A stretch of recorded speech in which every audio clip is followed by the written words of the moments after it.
Good afternoon, ladies and gentlemen. My name is Caden Kubler, and welcome to the second official stream of Caden's Corner for the football season. We got a taste this weekend as Week 0 kicked off in Ireland.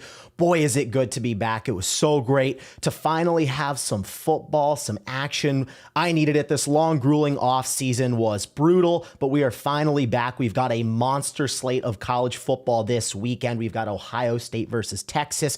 We've got Clemson versus LSU. I'm going to be breaking down first this weekend for you guys. From Week 0, we'll hop into Week 1. We've got some massive storylines in college football. We've got some massive storylines for the NFL as we are 1.5 weeks away from the official kickoff of the 2025 to 2026 NFL season officially starting. Ladies and gentlemen, I am so excited to be able to break it down for you guys today. And let's start in Week 0. We'll recap this amazing weekend for you guys, and we'll start in Ireland where we had Kansas State versus Iowa State. This was a great game, a top 25 matchup between both of these opponents. It was a back and forth affair, and ultimately Iowa State, led by Rocco Becht, pulled it out, and I was really impressed with the resiliency that they showed. I thought that Rocco Becht played great. This is everything that we've expected from this Iowa State team. They were really good last year, and I believe that they are going to be a contender to win this Big 12 right now. Everything would tell you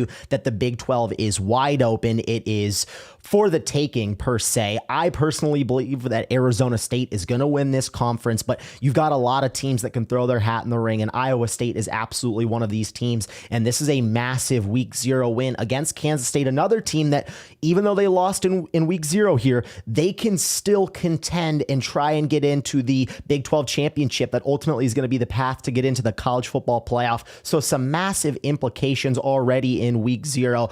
That's what we absolutely love. A perfect top 25 matchup down to the wire. Iowa State narrowly squeaks it out.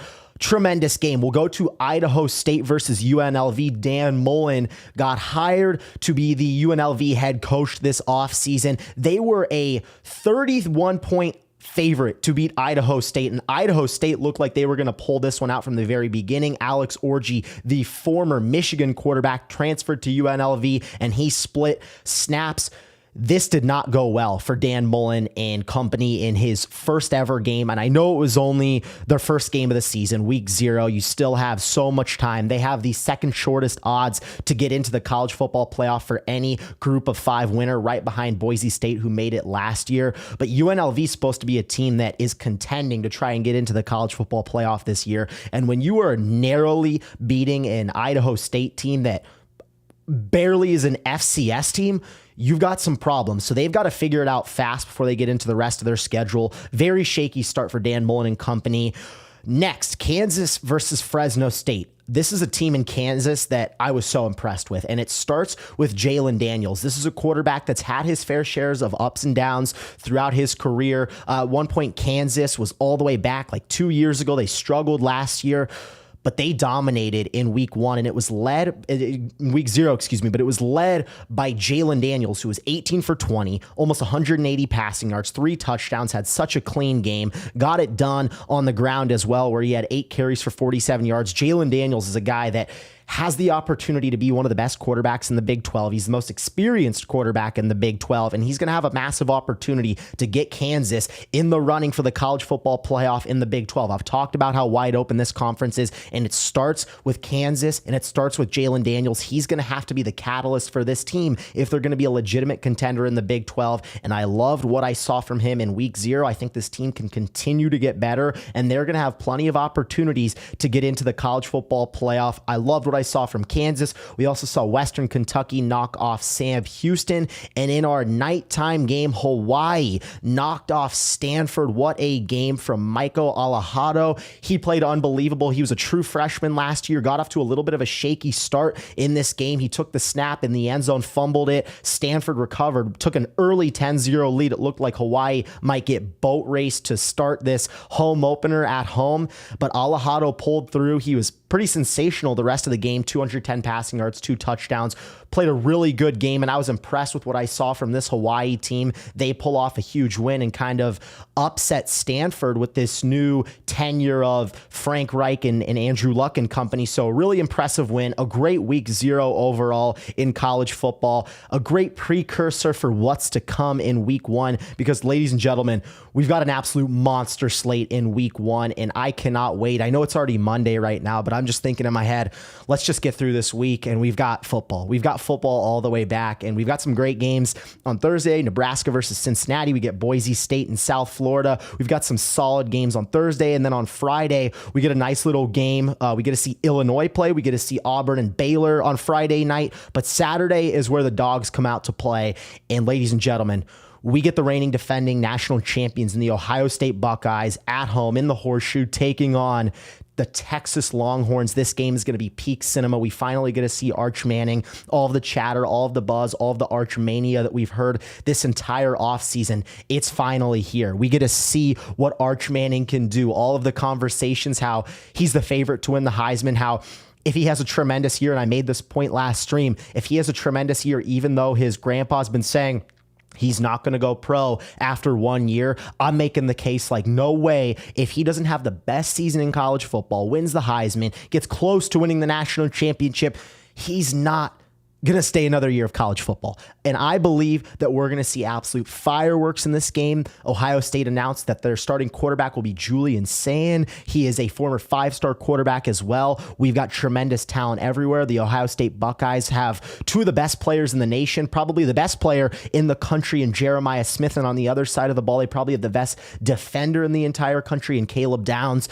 This is going to be a tremendous game. You've got superstar talent everywhere, and it's all going to go down at 9 a.m. This is going to be the final college game day for Lee Corso as well. So week 1 is not going to disappoint, and that's not all. We also get a tremendous matchup between Alabama and Florida State. I'm sky high on this Alabama team in year 2 of the Kalen DeBoer era. I understand that there is so much on his plate, and when you're at an SEC team like Alabama, a team that had one of the best coaches in college football history, if not the best coach in college football history, and Nick Saban, you always have the pressure to try and win, and you've got to do it now. And so in year 1, when you don't make the college football playoff, you get a lot of eyes on this program, but they announced that Ty Simpson's going to be the starting quarterback, a guy that's been in college football for 3 years already. This is an insanely talented offense overall. This might be one of the most well-balanced offenses in all of college football. They have a tremendous offensive line led by Caden Proctor, an amazing receiving core with Ryan Williams.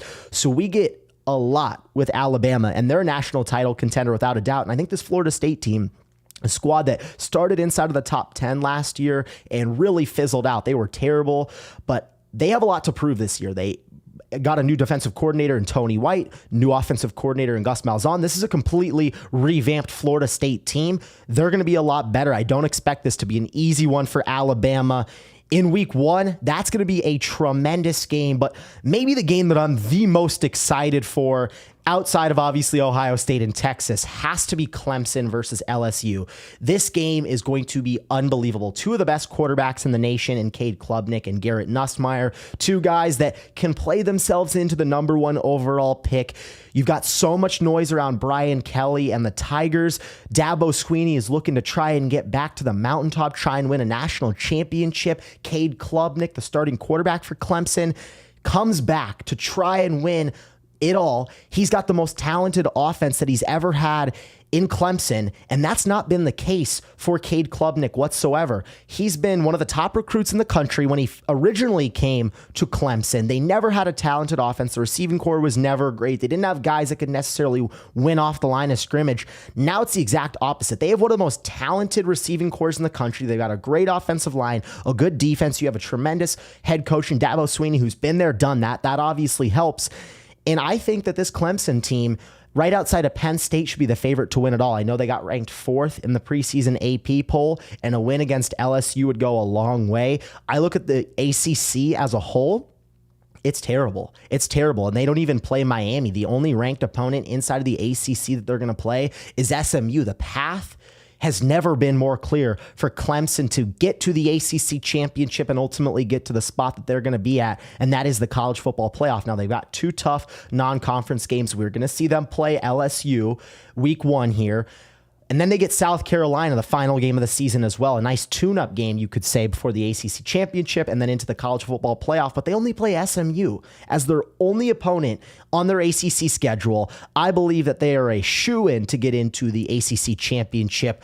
But this is going to be a massive week 1 indicator. There are going to be so many storylines, so many narratives about who this is a bigger game for. A lot of people are saying it's a bigger game for LSU, and I would have to agree. You look at Brian Kelly and the job that he's done so far. I think a lot of people are pretty frustrated overall at the job that Brian Kelly has done. This is a massive year for. This is a team that started inside of the top 10 last year. Their defense was abysmal again, and they ultimately ended outside of the top 25. That's not going to get it done. I talked about the expectations for Kalen DeBoer in Alabama. They're even bigger for Brian Kelly and company, so they've got to be a lot better for this team to ultimately keep Brian Kelly, try and get into the college football playoff, because they've got one of the most talented quarterbacks in the nation in Garrett Nussmeier. Similar to Cade Klubnik, he elected to come back again. Right now, if Arch Manning stays in college football for another season, I have Nussmeier as the #1 quarterback in the nation. He is unbelievable. I cannot wait to see what he does this year, but this LSU schedule is tough. And I talked to college football insider Bruce Feldman about this. What happens if LSU only wins 8 games? What happens if they only win 9 games? Do you get rid of Brian Kelly, who has one of the biggest buyouts in college football? That's going to be a really tough one. But week 1, on the road against Clemson. 2 weeks later, they've got Florida at home, number 15 in the country, DJ Lagway, a tremendous quarterback who is going to be a thorn in their side in this game. And then 2 weeks later, they're on the road against Ole Miss. The next week, they got South Carolina at home. 2 weeks later, you got Texas A&M, then Alabama on the road, and then you've got Oklahoma on the road as well. This is a schedule that is brutal. 7 ranked opponents.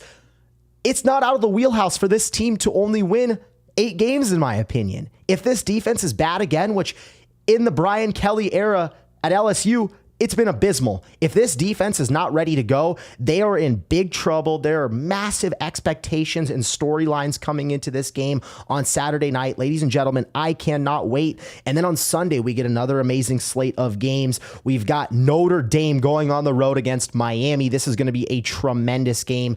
I think that Miami, even though I think that Clemson is going to steamroll the ACC, Miami is a team that could definitely get into the college football playoff for the first time in the school's history. I look at Carson Beck as a guy that's got so much to gain from a season that he wants to put behind him. Needless to say, at Georgia last year, the Georgia Bulldogs were a team that were expected to win it all. Carson Beck, heading into last year, was the presumptive #1 overall pick in a quarterback class that wasn't necessarily that great, and we're seeing that right now. Cam Ward's going to be a stud, but you've got Jackson Dart, Shedeur Sanders, Tyler Shuck, the whole shebang there. Carson Beck was slated to be that #1 guy. The pressure, the expectations, you could say, might have gotten to him. Behind the play, shout out Behind the Play, he hopped into the stream. I'm picking Nebraska over Cincinnati, my man. Had to respond to the comments. If you guys got some comments, go ahead and chat down below. I'm taking the Big Red, baby. But for Miami and Carson Beck as a whole, this is a season with massive implications. We just saw Cam Ward do it. He went to Miami, increased his draft stock, and became the #1 overall pick. I'm not going to sit here and say that Carson Beck's going to become the #1 overall pick, but I think he's a guy that can benefit from going to Miami, staying another year in college football to try and increase his draft stock. I personally thought that Quinn Ewers and Jalen Milroe should have tried and done that last year, but they ultimately said we're going to go to the draft. We saw them kind of fall later in the draft, but Carson Beck, in my opinion, made a tremendous decision coming back to college football. He's playing with Miami. They've got a huge week 1 game against Notre Dame, who was in the college football playoff championship last year. They announced that CJ Carr is going to be the starting quarterback. I can't wait for this game, but I think Carson Beck is going to have the opportunity to prove everybody wrong. We know that this is a loaded quarterback class with guys of the likes of Arch Manning, Garrett Nussmeier, Cade Klubnik, Drew Aller, Lenora Sellers. Carson Beck has the opportunity to throw his name and throw his hat in the ring to be a first-round pick, in my opinion. That's the type of ceiling that I believe Carson Beck has. That's what I believe he's capable of becoming. But it's going to start with the success that Miami has ultimately, because I think they're ultimately headed to a collision course in the ACC championship against Clemson. It's really crazy how both of these teams missed out on playing each other in the regular season. Miami has an even easier schedule, I would say, than Clemson. They've got Notre Dame at home week 1. 3 weeks later, they'll play Florida at home, and then they'll go on the road and play SMU. So it's like if both of these teams can take care of business against SMU, which I believe both of them will, they're going to see each other in the ACC championship, where Miami is going to have a position to put itself into the college football playoff. And if they are 11-1 or if they're 10-2, they're going to have a serious case to get into the CFP if they lose in the ACC championship. This is going to be a massive game. I'm not going to give you guys my official picks yet. You've got to come back to the stream on Friday for my official week 1 picks. But this is going to be a huge slate, ladies and gentlemen. Football is all the way back. Week 1 is going to be glorious. Let's hop into the NFL world because we've got some massive news that has been taking place as we are only 10 days away from the season starting. I cannot wait. I need football injected into my veins. The NFL is so close to being back. We get the Eagles versus the Cowboys on Thursday Night Football for our season opener. But ladies and gentlemen, the biggest news of the day, biggest news of the week, more than likely, is that Terry McLaurin has re-signed, by no surprise, with the Washington Commanders on a 3-year, $96 million extension. This is a massive deal for the Washington Commanders. I've been very vocal about the fact that if they want to be a legitimate Super Bowl contender, they have to re-sign Terry McLaurin, and they did it. They have an extremely talented offense now with McLaurin, with Debo. And I just think that Jaden Daniels now is the puzzle piece that can really get this team over the hump. I've been very vocal about it.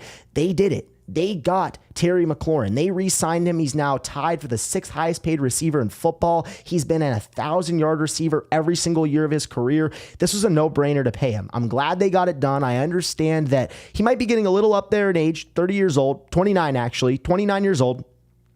This is a guy that's going to thrive with Jaden Daniels. He had 13 touchdown catches last year, the most of his entire career. The year before that, even though he cracked 1,000 yards, he only had 4.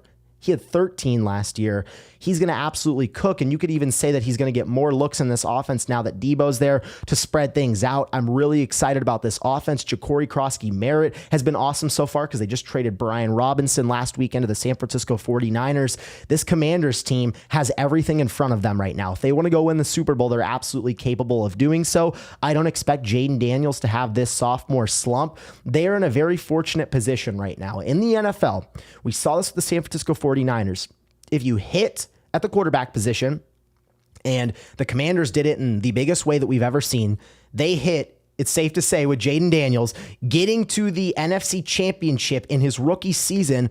Now you're playing with house money. You've got 3 more years before that 5th-year extension hits in, so 4 years in total of Jaden Daniels still on his rookie contract. That means you've got to break the banks on every other position. We saw with the San Francisco 49ers when they had Brock Purdy, when they took him with the last overall pick, and obviously they were able to spend all this money. They got to the Super Bowl but lost to Mahomes and company. Now it's time for the Commanders to do this exact same thing. So they get to the NFC Championship, make it pretty competitive against the Eagles, even though they ultimately would lose this game. It's now time for them to go all in and spend as much money as possible to try and load this team around Jaden Daniels, load this team defensively, build up this offensive line, draft around Jaden Daniels. This team can win the Super Bowl over the next 4 years, in my opinion. Now, do I think they're going to win it this year? They're not my pick to do so, but I believe that they could get themselves back in the NFC Championship. This is a team that can get to the Super Bowl. Like I said, they're capable of winning the Super Bowl. There's just a lot of talent in this NFC, and I believe that in another year or two, maybe if this roster gets a little more talented, I believe that they can get it done. Jaden Daniels is the puzzle piece, but the biggest news of the day, biggest news probably of the week, Terry McLaurin, massive contract extension. He deserves it. I'm very happy that he got his money, and I cannot wait to see what this Commanders team can do for this upcoming year. With the situation that we're in the NFL right now with guys like Micah Parsons, Trey Hendrickson, now Terry McLaurin getting done, You want to see these guys get paid. You want to see these guys on their rosters because I want to see the best football, the best product that we can possibly get in the NFL. So now the Commanders are a legitimate Super Bowl contender because they got Terry McLaurin. Now I'm looking at the Bengals with Trey Hendrickson. Are they a Super Bowl contender with how bad this defense is? I don't think they are. I don't think they're a team that can realistically stop the Baltimore Ravens. I don't think they're a team that can stop the Buffalo Bills, the Kansas City Chiefs. You have some high-powered offenses in the AFC. You have some of the best quarterback talent that I can even remember all in one conference at once. I don't think without Trey Hendrickson, unless Shamar Stewart is just this ridiculous talent and the rest of the defense picks it up, they're in big trouble because that defense looked atrocious in the preseason. It looked bad again this weekend. The defense has been so bad. They need Trey Hendrickson, and they're trying to milk every single penny out of him that they can. Just pay the man. Joe Burrow is only going to be in his prime for so many years. You paid Jamar Chase. You paid T. Higgins. I have no doubts about it. This offense alone can probably win 10 games if they start fast. Last year, the kicking game cost them a few games. Realistically, they could have easily won 11 or 12 games last year considering how bad the defense was. If the defense just takes a little bit of a step up, they can win the whole thing. Joe Burrow is the only active quarterback in the AFC that's been able to beat Patrick Mahomes. Nobody else has been able to do it. Nobody else has been able to do it. So if you want Joe Burrow to have that opportunity to do it again, this defense can't be abysmal. It can't be atrocious. And that's what it's been. We're looking at 2 years now. It cannot be it again. You're only going to have so much shelf life for Burrow, for Chase, for Higgins. The time is now, and the Bengals have got to get this done. So I love that the Commanders got this deal done with Terry. We get the best product of the Commanders that we're going to get. This is a team that upgraded this offseason. They can go win the championship now. With the Bengals, they've got to do the exact same thing. Get the best product out there on the field. You took forever to sign Shamar Stewart. You've got the deal done. At least you got that done. But you lost Sam Hubbard to retirement. You lost Jermaine Pratt. Do not lose Trey Hendrickson. This defense was so bad last year. They need Trey Hendrickson to be remotely a contender. And when you look at the Dallas Cowboys with Micah Parsons, they're the Dallas Cowboys. We want them to have the best product on the field. Even if you dislike them, which most people do, you still want them to have the best product possible. You still want to see the best Dallas Cowboys that you're going to see on the football field. And that happens with Micah Parsons, who is a generational talent at the pass rusher spot. They need Micah Parsons on the football field. And I don't know if we're going to see that. I really don't. I don't know if we're going to see Trey Hendrickson out there with the Bengals. I would say that's more likely to happen than Micah Parsons. It just seems like things are souring really fast. Adam Schefter said the other day he could see a messy divorce coming between Dallas and Micah, and it's already not good. They're already not in a good situation right now. They're disputing money. Jerry Jones and this team have been notorious for paying players late. They signed CeeDee Lamb and Dak Prescott the last few years at the very last second. They're going to do the exact same thing with Micah Parsons if they get this deal done. If they would have just done it at the beginning of the season or the beginning of the offseason, Max Crosby got paid. Myles Garrett got paid. Some huge pass rushers. TJ Watt reset the market, the highest paid non-quarterback in NFL history. If you get those deals done earlier, you don't have to worry about all of this. You save yourself so much more money. Now they've put themselves in such a bind because they didn't pay him earlier. And now you see the videos of Micah Parsons walking into the stadium eating nachos. You see him laying on the table all stretched out. Looks like he's taking a nap.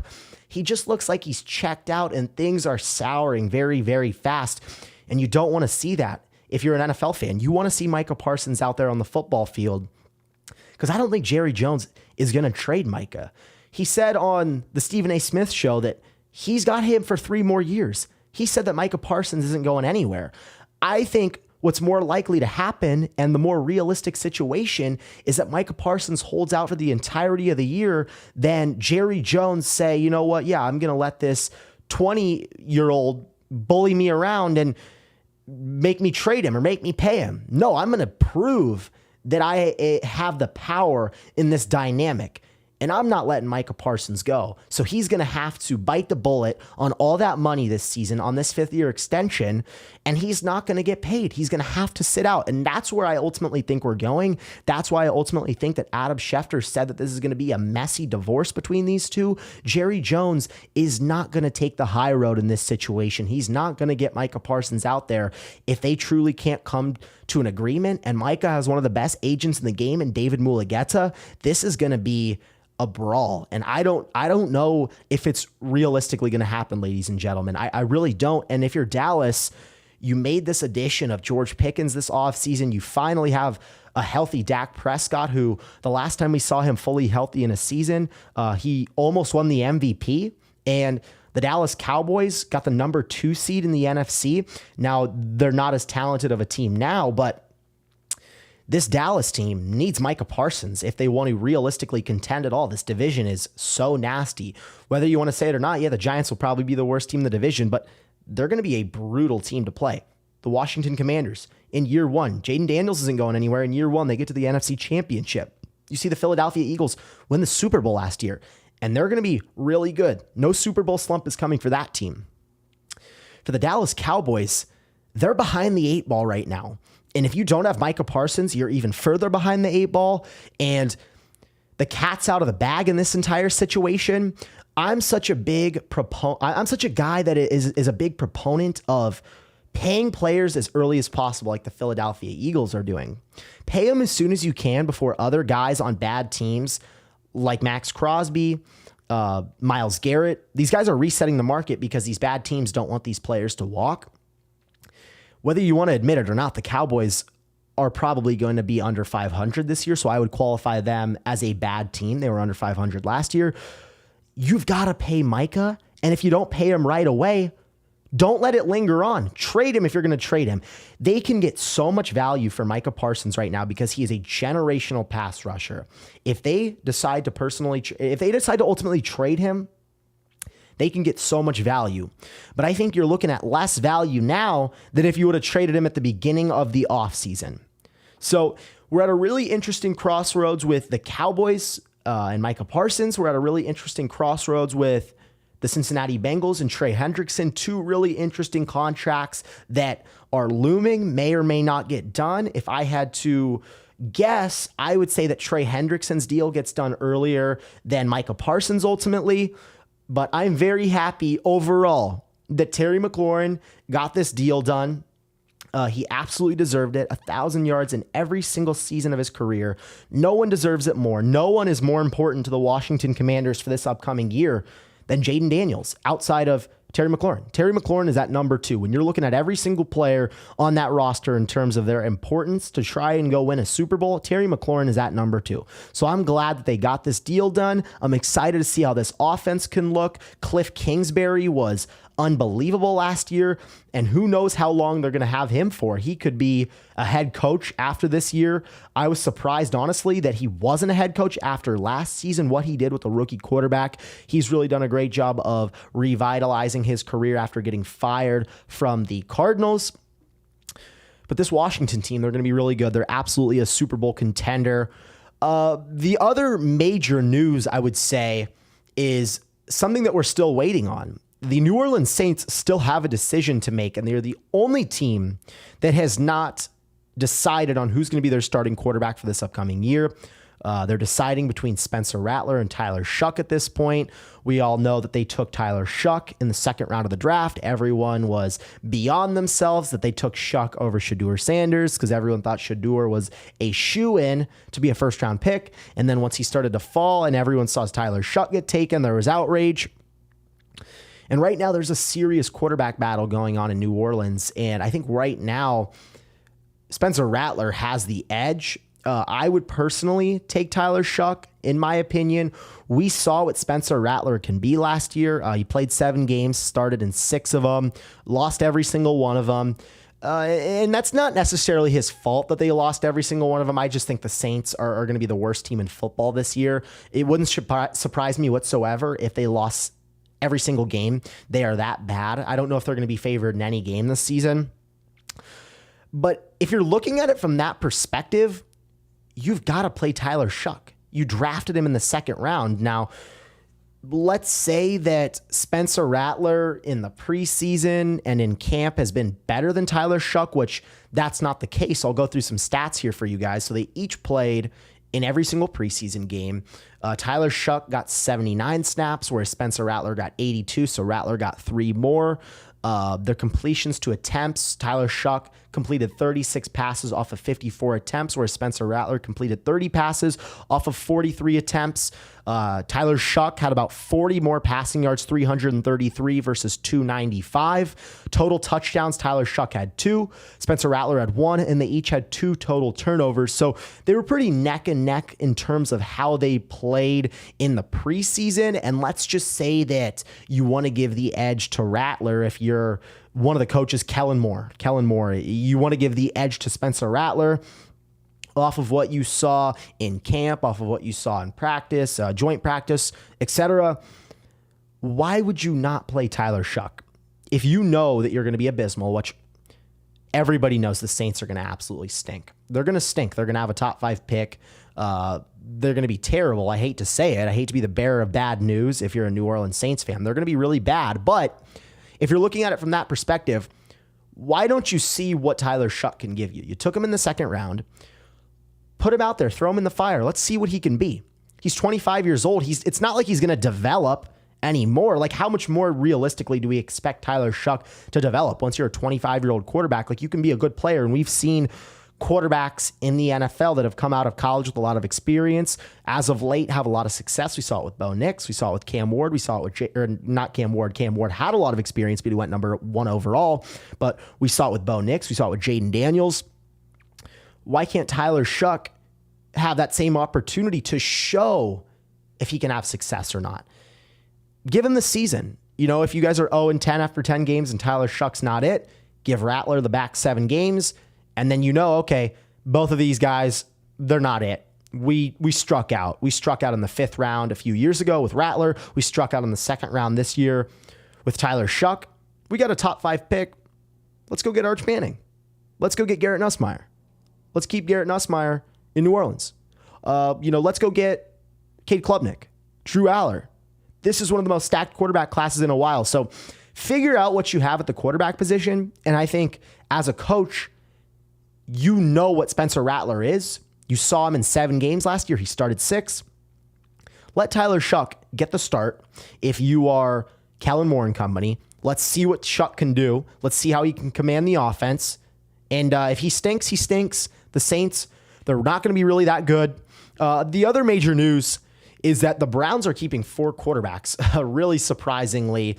I mean, I guess it's probably not surprising considering it's the Cleveland Browns, but they're keeping 4 quarterbacks on this roster. Joe Flacco is the week 1 starter, which I completely agree with. I was very vocal about it. I think that Flacco gives you the best opportunity to contend in a brutal AFC. The Cleveland Browns, I don't think, are going to be able to do anything, but they can compete. They can win football games. They're a team that can win 8 games, in my opinion, 9 games at their ceiling. Kevin Stefanski is one of the best head coaches in the NFL, and I know that everybody's so mad. Oh, why is Shedeur Sanders not higher in the depth chart? This is ridiculous.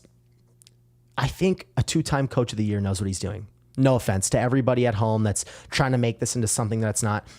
Respectfully, Kevin Stefanski knows what he's doing. He knows what he's got with Joe Flacco. He saw it 2 years ago when Joe Flacco got them into the playoffs. Joe Flacco showed some great flashes with the Colts last year.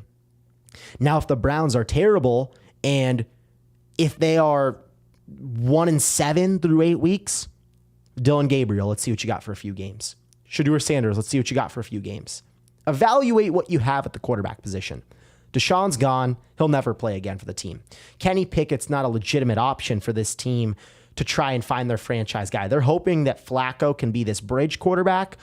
And if things don't ultimately work, everybody's speculating that this is a tanking tactic for Cleveland. Ultimately, if this doesn't work out, which I don't think it's going to, let's evaluate what you have. You took Dylan Gabriel in the 3rd round. You took Shedeur in the 5th round. Let's evaluate what you've got at the quarterback spot. If either one of those guys show any promise, okay, we'll keep building up this roster. It's not the best. All right, perfect. But if it's bad, same situation as the New Orleans Saints. You've got Drew Aller out there. You've got Garrett Nussmeier, potentially Arch Manning. You've got Cade Klubnik. you've got a lot of talent out there, and you're going to be able to address the quarterback spot one way or another if you're the Cleveland Browns. So I'm really curious to see what they do overall, how they are. They're going to be a competitive football team, whereas I'm not confident that New Orleans is going to be competitive. I think that Cleveland's going to be competitive. They're a team that's not getting a lot of credit right now. I could totally see them winning 5 games, 6 games, 7 games, 6, 7.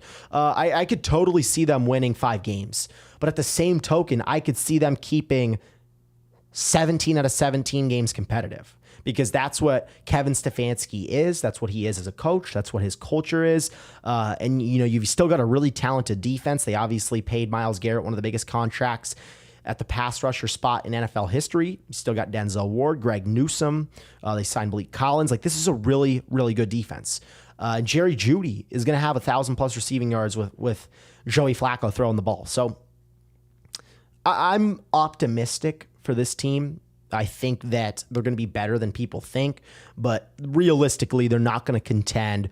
Shedeur didn't look great in the preseason. I understand everybody's mad at the world that, Shedeur didn't get this opportunity to play with some of the better offensive linemen, because 4 of the offensive linemen that he was playing with got cut. He made the roster. He showed flashes, but at the end of the day, too, he gets himself caught up in this situation where he gets in the pocket and he gets way too lackadaisical. He gets way too willy-nilly, where he thinks this is going to work in the NFL. And it was similar to what Caleb Williams did, but Caleb Williams could do it on steroids, and Caleb Williams could pull it off, and that's why he went number 1 overall.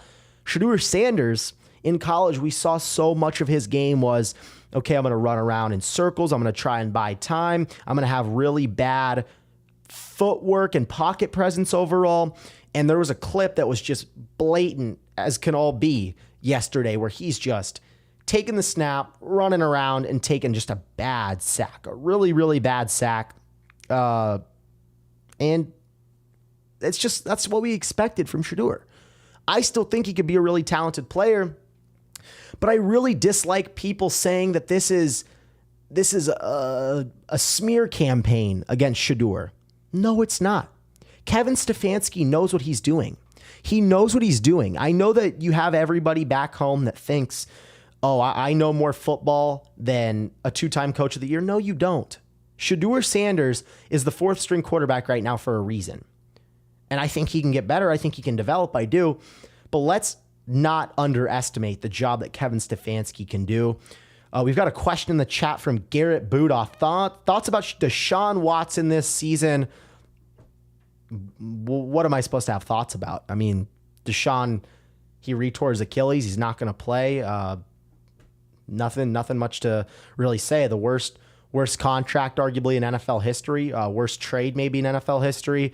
Deshaun, this is just such a Cleveland thing. I mean, is anybody shocked that Cleveland has had at 1.6 quarterbacks? You had Tyler Huntley, who got cut, who was a former All-Pro. You got Flacco, you got Pickett, Dylan Gabriel, Shedeur Sanders. You have Deshaun Watson, who re-tears his Achilles. They draft 2 quarterbacks in a terrible quarterback draft class. They have Joe Flacco. They have Kenny Pickett. I mean, this just seems like the most Browns thing of all time, that they had 6 quarterbacks on their roster at one point, and now they're going to have 4 as we head into this season. A lot of teams don't even carry 3 on the roster, but the Cleveland Browns are going to carry 4. Can you imagine the outrage that would have happened if Shedeur Sanders would have got cut? Now, I'm not saying that I wanted him to get cut. I'm not saying that whatsoever, so don't come after me here.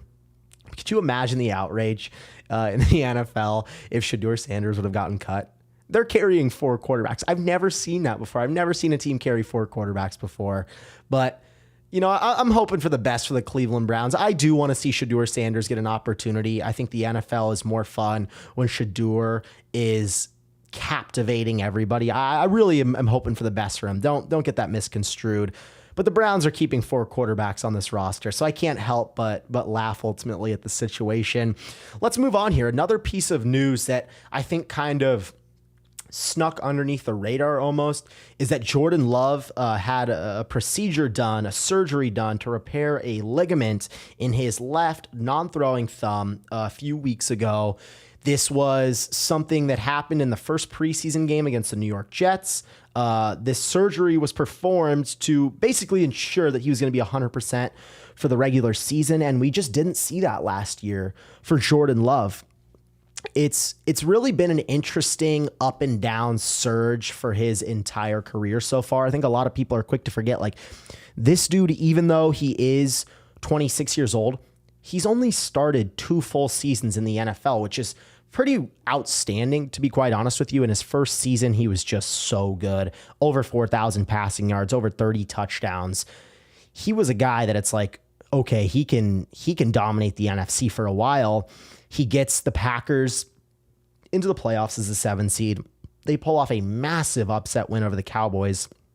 Barely lose to the 49ers, who get to the Super Bowl. But Jordan Love had this just tremendous quote-unquote rookie season, even though it was year 3, because he sat those first 2 years behind Rodgers. But when it was his time to shine, he had a tremendous first season in the NFL. Last year was a sophomore slump, per se. Was not healthy the entirety of the year. The Packers went 1-5 in the division. He had barely over 3,300 yards, 25 touchdowns, 11 picks. He was not healthy. I think that's the biggest thing that was wrong with the Packers. We all expected them to take another step forward. And yes, they won 11 games last year. The run game was awesome. Josh Jacobs was so good. Jordan Love was injured. He was banged up. He wasn't the same player. And now this is a little bit concerning. He has, this ligament injury that requires surgery. He wants to be 100% for week 1. That's the ultimate goal for the Packers right now. It's like everything's in front of this team. Every goal, every objective, everything's still in front of them right now. But that all quickly diminishes if you don't have Jordan Love under center. And if you don't have Jordan Love 100%, actually. If you don't have Jordan Love 100%, none of those goals are attainable. And that's why, they win 11 games last year, but lose in the first round because Jordan Love throws 3 picks.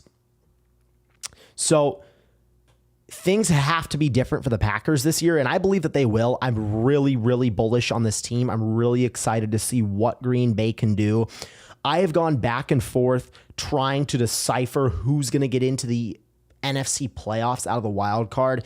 It is like legitimately the toughest thing ever. And here in a little bit, we're going to go through my my preseason power rankings, my top 10. But I have given some initial playoff predictions, and the Packers have been right on the bubble, and I didn't put them in the first 2. I'm going to have an official playoff predictions for you guys next week, so stay tuned for that. But Jordan Love's got to be healthy, and I want to see this team go on a run because I've been saying the entirety of this offseason, like, Jordan Love is a legitimate MVP candidate. He's a dark horse MVP candidate, in my opinion, but he's got to be healthy, which he wasn't last year, and the receiving core's got to get better. So you're looking at 2 potential check marks because they drafted Matthew Golden in the first round, who apparently has just been lighting it up in camp. He's been an absolute dog.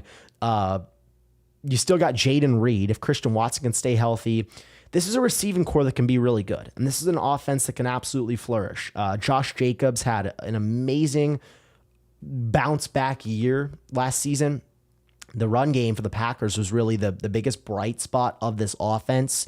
The offensive line should be pretty good. I expect the defense to be really good. But overall, the Packers, I think, can get into the playoffs. It's just going to come down to the health of Jordan Love. It's as simple as that. The division absolutely terrifies me. I look at the Bears being so much better. I look at the Lions winning 15 games last year. I look at the Vikings winning 14 games. The Packers won 11 games and were the 7 seed in the NFC. Chicago's so much better. I watched Caleb Williams in that initial drive with Ben Johnson, and I'm like, oh my gosh, the Bears are going to be good. Caleb Williams is going to be so good. And then the Lions, like, they're still going to be the Lions. They won 15 games last year. The defense was atrocious. It was like a revolving door of injuries, and they won 15 games. Now, I know they lost both of their coordinators. I don't think they're going to win the division this year, but they're still going to be a playoff team without a doubt. The Minnesota Vikings, why do people not think that they're going to make it into the playoffs? J.J. McCarthy was handpicked by Kevin O'Connell. This is the most talented quarterback that Kevin O'Connell, in terms of pure talent, has ever had. He had Kirk Cousins. Kirk Cousins had the best year of his career under Kevin O'Connell. Sam Darnold turned him in to a monster, got him paid, got him really paid. And now we're looking at J.J. McCarthy, a guy who was taken in the first round, who was handpicked by Kevin O'Connell, who's put into one of the best situations in football. You not only have an offensive mastermind, but you have arguably the best receiver in football in Justin Jefferson, a dynamic number 2 in Jordan Addison, a top 5 tight end in TJ Hawkinson, a tremendous offensive line. You have an amazing defense headlined by Brian Flores. Like, this is an amazing situation to be in if you're JJ McCarthy, in my opinion. So I expect the Vikings to be really good this year. I do. I expect them to be probably the winner of the NFC North. I don't want to give away too many of my predictions right now because we're still going to hop into the top 10 here in a second. But this NFC North, man, it's disgusting. I'm going to answer one quick question from the chat here before I hop into my official power rankings from Skylar Lute. What are your thoughts on Rodgers getting hurt and the Steelers' future? I didn't know that Aaron Rodgers got hurt. I think he'll be fine. I haven't seen anything that would worry me as to how he won't play for this year. I haven't seen anything that Aaron Rodgers got hurt, Skylar. But, for me, I think that the Steelers are going to be a competitive football team. I've always been very vocal about the fact that they keep putting Band-Aids over their quarterback situation, and it's never led to anything. This has never been a team that I legitimately think can go win a Super Bowl, and I don't think they can go win the Super Bowl this year. Aaron Rodgers can have a good year. He played some good football in the back half of last season. I know everybody bagged on him as his Jets career kind of came to a close, as his Jets tenure kind of came to an finish there. But do we really think that the Steelers can go win the Super Bowl, can go contend in the AFC? I don't know. I don't even think they're one of the top 5 most talented teams in the AFC, quite honestly. I definitely don't have them inside of my top 10 preseason power rankings, but I think Aaron Rodgers can play good football. I think this can be another competitive team in the NFL, a team that is not going to lay down without a fight, but they're not a Super Bowl contender. As harsh as that may be, let's get into my official top 10 preseason power rankings. Ladies and gentlemen, I am so excited to hop into this. For the record, because I did a little pre-teaser on my YouTube channel, Caden's Corner. Obviously, you guys are watching on now, but I made a video out of it, and people were like, how are you going to make this into your top 10 right now? This is before we head into the season. I understand all of the additions that everyone's made and stuff. I want to see teams play first. So this is also taking into account what happened last year. At number 10, I have the Denver Broncos. I believe that Denver is going to have the best defense in the NFL without a doubt. They got to the playoffs last year in year 1 of the Bo Nix era. He was awesome, one of the best rookie quarterbacks that we've seen. Cincinnati now is going to have an opportunity to get back into the playoffs, but I still like Denver to edge them out as of right now. And Denver wins 10 games. They get into the playoffs again. They sneak in at number 7, just like they did last year. And I believe that this is going to be the best defense in the NFL. They added so many major additions on this defense. Talanoa Hufanga from the San Francisco 49ers, a former all-pro safety. They drafted Jahdae Barron, one of the best corners in the draft, and they also picked up Dre Greenlaw from the San Francisco 49ers. This defense led the NFL in sacks last year. It was already one of the best in the NFL. They make 3 huge additions, 3 starting caliber additions. You can bet your mama this is going to be the best defense in the NFL. I'm excited to see what this offense can be. I don't know realistically what type of step they can take. I don't know if I'm ready to say, yeah, ladies and gentlemen, this is a Super Bowl contender. I think the defense is going to win them a lot of football games. They've got to have a more dynamic offense, in my opinion. They drafted R.J. Harvey. I'm excited to see what he can do. I think Troy Franklin Jr. out of Oregon is going to be a really interesting piece to this puzzle for the Broncos offense. I have them at number 10, ladies and gentlemen. Let's get into number 9 right now. At number 9, I have the Minnesota Vikings. I'm sky high on the Minnesota Vikings. I think that this is going to be one of the best teams in the NFL. I think realistically, they can win the NFC North. They can pick up right where they left off last year, winning 14 games. This offensive line is better. This is an offense now led by J.J. McCarthy, who's been in so many big games at Michigan. He is going to be the puzzle piece that solves everything for this Minnesota team. I talked about them already. They are going to be great this year. They're going to be a Super Bowl contender. That's one of my hottest takes of the year. Minnesota, led by J.J. McCarthy, is going to be flat out awesome. Do not sleep on the Minnesota Vikings. At number 8, I've got the Detroit Football Lions. Now, later in the season, as it progresses, I will probably have the Vikings jump the Lions. But as of right now, I can't put the Lions behind the Vikings. I can't do it. They won 15 games. They were the number 1 seed in the NFC. They lose both of their coordinators. That's the reason why I dropped them down a little bit. They lose Frank Ragnow. This is going to be an interesting situation for this Lions team, and I'm really curious to see how they respond to losing both of their coordinators. If you remember, after the Eagles went to the Super Bowl against the Chiefs 3 years ago, they lose both of their coordinators, and they have this ridiculous fallout and lose in the first round. They bounce back. Dan Campbell is a tremendous head coach. This defense was a revolving door last year, and they still won 15 games. I expect the Lions to be a playoff contender without a doubt. I have them coming in at number 8 in the top 10 preseason power rankings. At number 7, I have the Washington Commanders.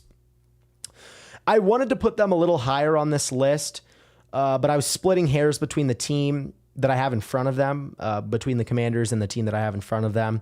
They're going to be a Super Bowl contender, and Jaden Daniels is a guy that has everything in front of him right now. MVP, Super Bowl MVP, you name it. He can be one of the best quarterbacks in football, and this offense now is going to reach new heights with Deebo Samuel, Ja'Cory Krosky-Merritt. This is going to be a tremendous team. The defense is going to be great. The offense is going to be unbelievable. But you're in a tough division with the Philadelphia Eagles, who obviously are the reigning defending NFL champs. You've got a significantly upgraded division overall with the Cowboys and the Giants. I still like the Commanders to win 11 or 12 games, probably take that 5 seed in the NFC, but I have them at number 7 in the preseason power rankings, even though they were in the NFC Championship. At number 6, final one here before we dive into the top 5, I have the Houston Texans, another team that I am just sky high about. I love the Houston Texans. This is a team that I think can win the Super Bowl. I really do. This has quietly been built into one of the best defenses in the NFL. Losing CJ is a massive loss to this defense, but they've quietly built this into one of the best units in football. And with everything considered, with how bad the Texans offense was last year, with how bad everything went against this team, the offensive line was maybe the worst in football. Everybody on this receiving core got hurt. They still won 10 games and still won a playoff game. That speaks volumes about CJ Stroud. I have no problem if you put CJ Stroud as a top 5 quarterback in the NFL. I believe the list was done by ESPN earlier this year, and they said that CJ Stroud was not a top 10 quarterback in the NFL. And that was maybe my biggest problem with everything that I saw this offseason. How the heck are you not putting CJ Stroud as a top 10 quarterback in the NFL? He is one of only 6 quarterbacks in NFL history that is started and won a playoff game in each of his first 2 seasons in the league. You have CJ Stroud in that conversation already. He did it as a rookie. He did it last year with one of the worst O-lines in football with no weapons. He did that. And now the situation is a million times better. You've got a significantly upgraded offensive line. The receiving core is going to be healthier. They got Christian Kirk. They did a great job in the draft. The defense is unbelievable. And now it seems like everything is coming together for this Texans team. And I believe that they are a Super Bowl contender. And I can't wait to see what CJ Stroud does. People forgot how good he was in his rookie year. Everyone was like, man, can CJ Stroud win the MVP? Can he be the first ever rookie to win the MVP? And then we had the same conversations about Jaden Daniels last year. let's remember how great CJ Stroud is. He will be right back in that position. And I believe that the Texans are a true Super Bowl contender. Let's crack into the top 5 here. At number 5, boom, I have the Buffalo Bills. This is a team that has a lot to prove this year, in my opinion. The Bills, led by Josh Allen, are a team that has been so steady throughout his career. They've been so good, but can they win against the big bad wolf that is the Kansas City Chiefs? That's been the question that everybody's asking. Can this year be different? I want to say that it can be. I believe that they upgraded the weapons overall around Josh Allen. That was the question mark that I had last year. Like, can this Buffalo team with a significantly downgraded receiving core, because they lost Stephon Diggs and Gabe Davis, can this team with a significantly downgraded receiving core make it back to that point? Khalil Shakir stepped up in a big-time way. They took Keon Coleman early in the draft. And now they added Josh Palmer. I think Keon Coleman now in year 2 can be really good. And Khalil Shakir got re-signed. This can be a really good offense, in my opinion. They also re-signed James Cook on a pretty budget-friendly deal, I would say. And Dalton Kincaid is now going to take another step. So I think that this offense can be a lot better than what we saw it as last year. The defense is still going to be really good. I really liked what I saw from the additions that they made this offseason. They added Joey Bosa. They added Shaq Thompson. They got Tre'Davious White back. This defense is going to be quietly one of the best in the NFL, in my opinion, and it always has been under Sean McDermott. They're going to be awesome this year. I like the Buffalo Bills to be a Super Bowl contender, just like they have been over the last few years.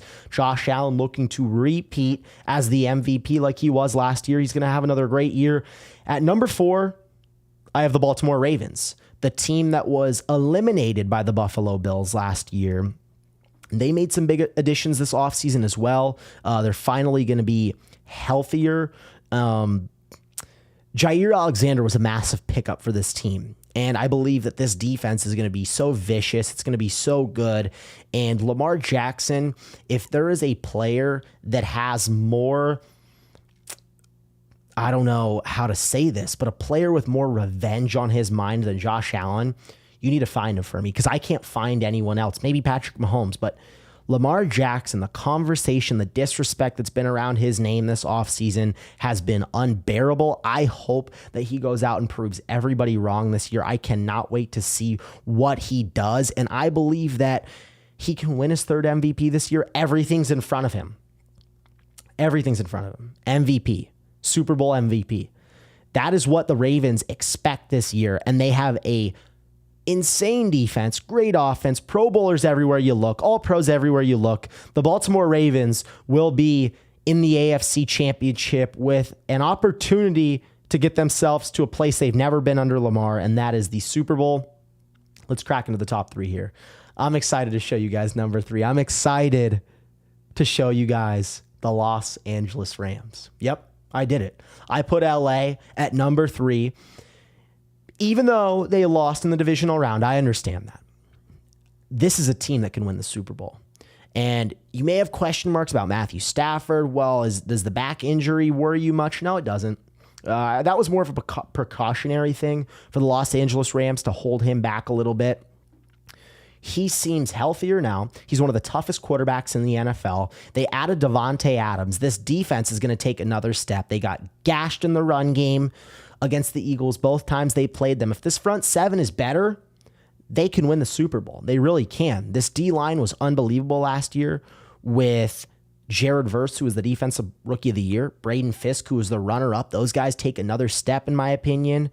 And why can't this team, who played the Philadelphia Eagles, the toughest game that they had in their entire Super Bowl run, why can't they give them another run for their money? And if one play is different, if Jalen Carter doesn't get an unblocked rush up the middle, Matthew Stafford finds his guy for a touchdown and the Rams win that game. So I believe that the Rams are going to be all the way back. This addition of Devontae over Cooper Kupp is monumental. I can't state how big of a move that is. This is going to be huge for the Los Angeles Rams. I have them at number 3. At number 2, I have the big bad wolf in the AFC, that is the Kansas City Chiefs, the team that I want to make some bold predictions about, but you guys are going to have to come back next week in order to get those predictions. This is going to be a team, ladies and gentlemen, that has vengeance on their mind. I spoke about Lamar Jackson, the vengeance that he's going to have. It's going to be scorched earth for the NFL and for everyone that is in front of the Kansas City Chiefs and Patrick Mahomes. Yes, they just missed out on the three-peat last year, but you can't tell me that this offense isn't going to be way better. First of all, you get the narrative that this is the last dance for Travis Kelce, the last dance for Mahomes and Kelce to submit their legacy as one of the best tight end quarterback duos of all time, maybe better than Gronk and Tom. That's what you're looking at right now. You now have Xavier Worthy, who was a rookie last year, who played his best ever game in the Super Bowl, had 2 touchdowns. Hollywood Brown, who missed the entirety of the regular season. He's fully acclimated to this offense. And you have Rashee Rice with, a suspension looming, a potential suspension looming. But before he got hurt, he was the clear-cut number 1 receiver on this team, was easily going to get 1,000 yards receiving. He gets hurt. Completely different story for the Chiefs offense in terms of that season. They get everyone back, everyone healthy, a significantly upgraded offensive line. Josh Simmons is going to be an absolute monster at the left tackle spot. People have just been raving about him, and this is still an amazing defense. Why can't the Chiefs get right back to the same position that they've been over the last, 3-4 years? Why can't they get back to that exact same spot? I believe that they can. I believe that they can do it for 4 years in a row. That is the type of hype and praise that I have for number 15. I believe that he can go down as the second best quarterback of all time. The Kansas City Chiefs are going to be awesome. I love what they give you, and I believe that they are going to be right back in the same position. They can win the Super Bowl. Let's go to number 1 here, where I have the Philadelphia Eagles. I believe that the Philadelphia Eagles will not have a Super Bowl slump.